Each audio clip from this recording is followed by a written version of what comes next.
You know that feeling? When you land on a web page and just keep scrolling, you're totally captivated, and it feels like the person who wrote it is reading your mind.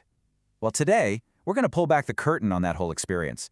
We're going to deconstruct a direct-to-consumer sales page to really understand the powerful, persuasive architecture that's at play. And it almost always starts with a feeling. I mean, just look at this quote. It's not about data, it's not about ingredients, it's about this one tiny, super relatable moment that just clicks. It creates an instant emotional connection. This is the hook. It's all about making you feel seen and understood before they even mention a single thing about the product itself. All right, so here's how we're going to break this down. First, we'll look at the problem they make you feel. Then we'll get into the scientific-sounding solution they offer up. After that, it's all about the stories of transformation. Then comes the irresistible offer you can't refuse. And finally, we'll check out the important fine print at the bottom. So, first up, the problem you feel. See, really effective persuasion doesn't start with a product looking for a customer. Nope. It starts by tapping into a deep, frustrating problem that the reader is already wrestling with. And they do this by getting super specific about who they're talking to. This isn't for everyone. It's aimed right at women over 35 who feel like their body just isn't listening anymore, who feel tired and who feel totally stuck. By listing out these very specific frustrations, the page creates this powerful moment of recognition where the reader just nods and thinks, wow, they're talking to me. Okay, now here's where things get really clever.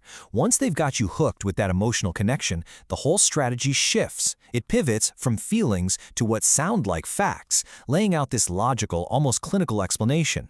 This is all about building credibility and, more importantly, hope. And they do it by introducing this core concept, the BioSignal Network. By giving the problem a fancy scientific-sounding name, they transform that vague feeling of being stuck into a concrete, solvable issue. Suddenly, you have an enemy, something with a name, and if it has a name, it can be fixed. Which leads perfectly to the next step, a simple 4-part story. There's a cause, right? These missing microbes. There's an effect, your body's signals get all messed up. And then there's a very specific fix. The product isn't some magic pill, it's framed as a tool to help your body remember how to work correctly. It's a story about restoration, not just a quick fix. So you've got the emotional problem, you've got the science-y solution, but does this stuff actually work for real people? This is where personal stories or social proof come in. This is how they translate all that science into real human results. And we're back to Monica. See, her story isn't about numbers on a scale. It's about beating a very specific daily struggle, that 3 p.m. sugar craving. The little detail about her secret stash and her coworkers joking, that makes it incredibly vivid and relatable to anyone who's ever been there. Then you get Patricia. And this one, wow. This one taps into something so much deeper, family. The benefit here isn't about looking better. It's about being able to get down on the floor and play with your grandchild. It completely reframes the product's value from vanity to pure vitality, having the energy to actually live again. And Sonia's story, well, it zeroes in on a huge psychological benefit. It's not about what she lost, but what she gained, mental peace.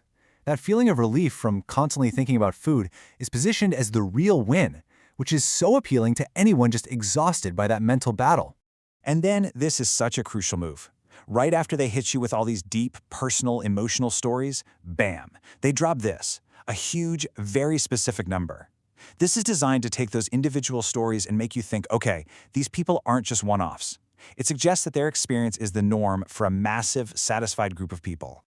All right, so at this point, you're emotionally connected, you're logically convinced, and you've seen the social proof. The last piece of the puzzle is to make the act of actually buying feel easy, smart, and totally safe.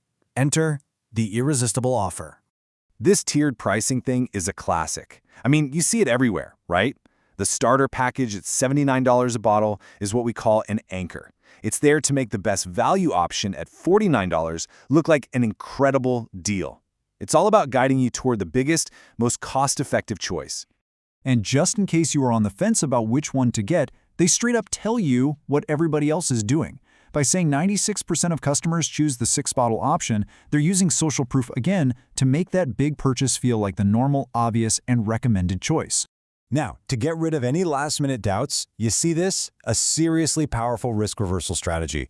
A 180-day guarantee? That's half a year. It basically removes all the financial fear from the equation. And honestly, the confidence it takes for a seller to offer a guarantee that long is pretty persuasive all by itself.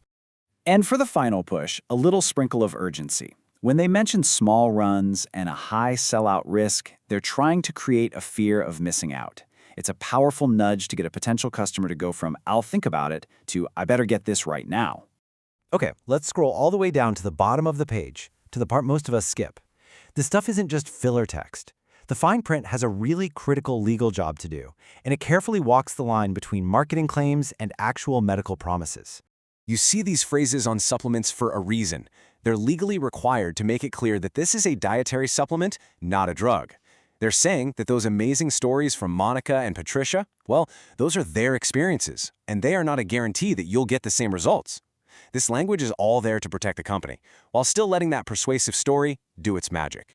So, after breaking this whole thing down, from the emotional hook to the sciencey frame, the personal stories, that risk-free offer, and all the legal stuff at the end, it really leaves us with a pretty fascinating question to think about. In a world where we are just drowning in information, how exactly does a well-told story become a fact in our own minds?